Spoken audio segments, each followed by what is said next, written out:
Hey guys, it's Stephen here, back with another video. And as you can see to my left, I've got another guest today. Don't subscribe because it's a Liverpool channel like you did with the United ones.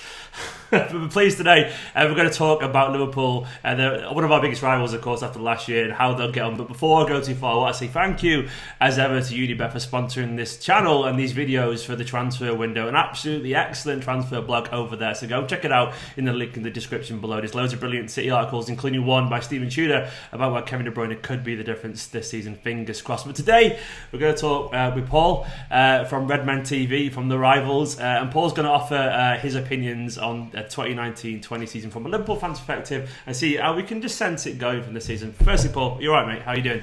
Yes, very good indeed. When I'm not lost in a mire of misery that is social media, life is absolutely fine. Yeah, I think we could all do a favour and just delete Twitter. Everyone would be happy then, wouldn't it? But we just can't. I genuinely, I had my account locked for a few days at the back end of last week, and it was bliss. Do you know what I did? I deleted the app on my phone. Then I found within a day I logged in via mobile.twitter.com. So what have I done? Just couldn't help it. Genuinely. Yeah. My wife did that with Facebook. They're addictive things. Very addictive things, but so is football, and we're going to talk about that. So I'm going to start initially with the transfer window, because for most teams it's been pretty busy, but for Liverpool it's been exceptionally quiet, really. Apart from maybe Harvey Elliott, the young lad coming in, there's not really been much on that front. Maybe Sturridge leaving as well eventually.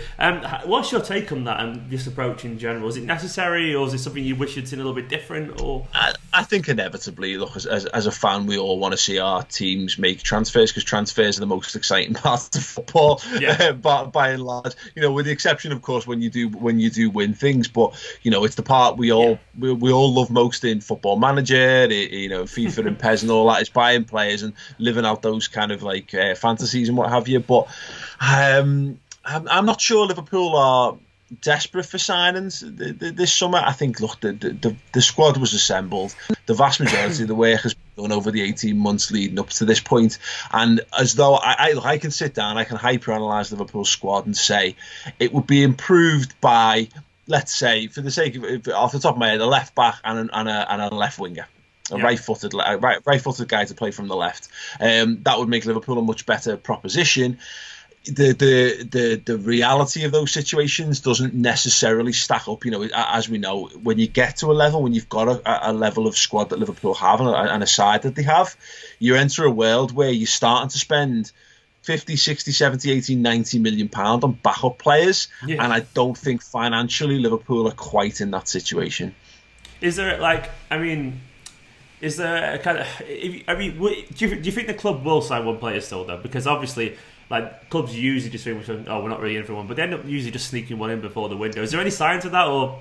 Not greatly. There might be. There was talk. A couple of Northwest journals reporting that Liverpool were in for one signing before the end of the window. There's been no great inclination. I don't think anyone knows. What Liverpool have shut down the leaks really well in the last year or two, because they used this stuff was terrible. Look, the Van Dijk deal didn't happen in the summer because it was leaked, and we had to wait till January for that one.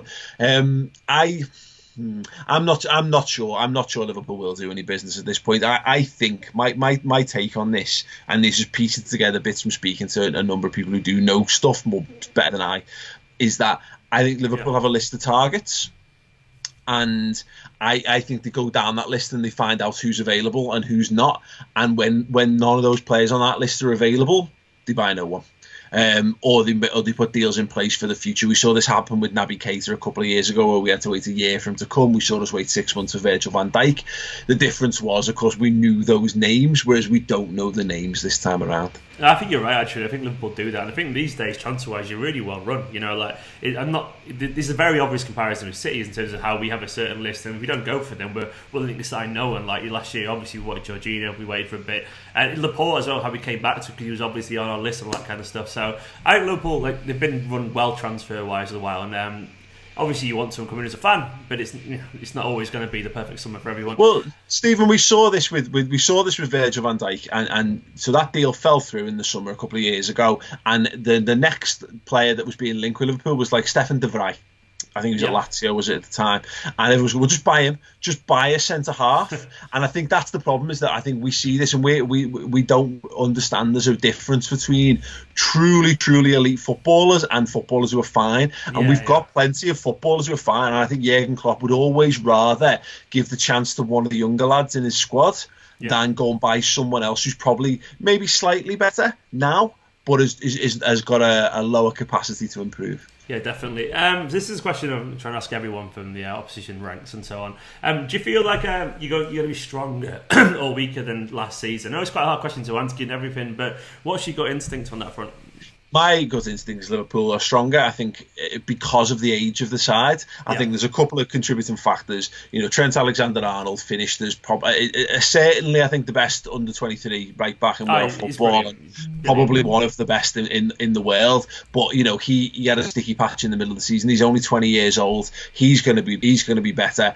You've got the likes of Fabinho, didn't really get into the side until mid-season, and now he's the absolute rock in the middle of the midfield for us. Naby Keita's had a season to get used to the pace of the league and what have you, and everyone else has just had a season better understanding. The goalkeeper's there. This is his second season, etc., etc. There's now a firm partnership there between Matip and Van Dijk at the back. So I think Liverpool are naturally better for just having been together. I always compare it to Man City last season. That the core of that team was established. Fernandinho was the best DM, Aguero was the best centre forward, the best attacking mid was Silva and De Bruyne, obviously injuries notwithstanding. Largely the centre backs were understood, albeit with some chopping and changing. The goalkeeper, but you'd had those for another season or two or three or five, whatever seasons, whereas the spine of our side has only really just sort of settled in from like January kind of last season. Yeah, I mean, the spine and familiarity is everything, really, isn't it, football, in terms of that consistency. This is the bit, I'm not trying to trip you up here, don't worry. It's genuinely, honestly, no one likes doing predictions, especially in this game, because it's on a video and all that kind of stuff. But even if it's just realistic expectations or predictions, whatever we want to do that, how would you see this going, for Liverpool this year? I don't think Liverpool are going to win the league this season. I thought I was convinced of it last year. I really thought that we had what it took. I think there's a culmination of 2 years worth of just hard graft for these players and the best players. And I think the Copa America and the African Cup of Nations coming a year after the World Cup year, where they were all deeply involved in there as well, I think will probably sting us a touch. And I think this is where I think City having just a slightly more depth in quality and senior quality, I think, particularly at the top end of the pitch. I think the league's probably going to be won in April this year. I agree, actually. I think it'll be, wherever way it goes, I think it'll be nowhere near as tight as last year, because last year was ridiculous, wasn't it? Let's be honest. Yeah, absolutely. So but I don't think it'll be a bad season for Liverpool. I think if Liverpool finish second or third, and I think we've got the capability to pick up a couple of pieces of silverware, albeit not necessarily the biggest pots.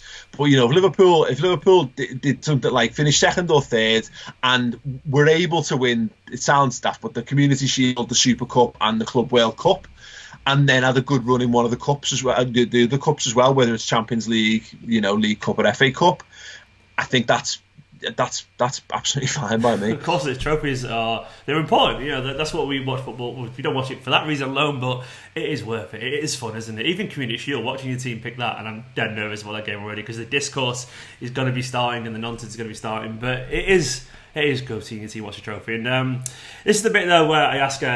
As a relative outsider, what's your take on City this season in general? How do you think City will get on? I think how City get on will depend on how well some of the next in line transition into being the main men. So we saw it with Bernardo Silva last season. I think he's got the ability there to be the main man at that side. But how does that impact if Kevin De Bruyne is back in the side? How does that impact? And obviously with David Silva on his last hurrah, it's whether you can move towards can Rodri become the main man by the end of the season, and whether you lose a little bit and losing Fernandinho, or can you get those guys in before the existing guys start to melt a touch?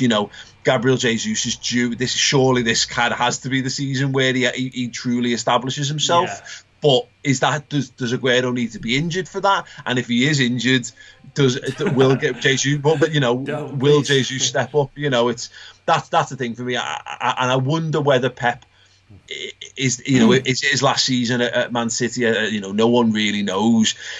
Does he go one last spin on the established guys and trust the future to whoever comes in after, or does he say true? But I wonder whether for his own personal development, he's the kind of guy who doesn't let the grass grow under him. I wonder whether he might have a look at the end of the season. I think that for him, I think if he's sticking around, I think he'll transition this season, knowing he's got to be there next season. Yeah. If he hasn't, I don't know whether he will or not. But look, City are favourites for the league. I think they will win the league, and it's whether they're then able to do it in the Champions League, which of course is the big thing that Pep wants. Cheers, Paul. Thanks as ever for jumping on the video with me, mate. And everyone in the comments, be kind. Paul's a good lad, It's only football at the end of the day. So, guys, if you all want to go check out Redmen TV over there, there'll be a link on the screen now. And Paul's got his own channel, which is really good as well. Loads of excellent content over there. For now, though, make sure you hit the subscribe button. Let us know cordially and politely how you think Liverpool will get on this season in the comments below and all that kind of stuff. And we'll be back very soon with a video. Go check out the Unibet blog as well. For now, see you in a bit.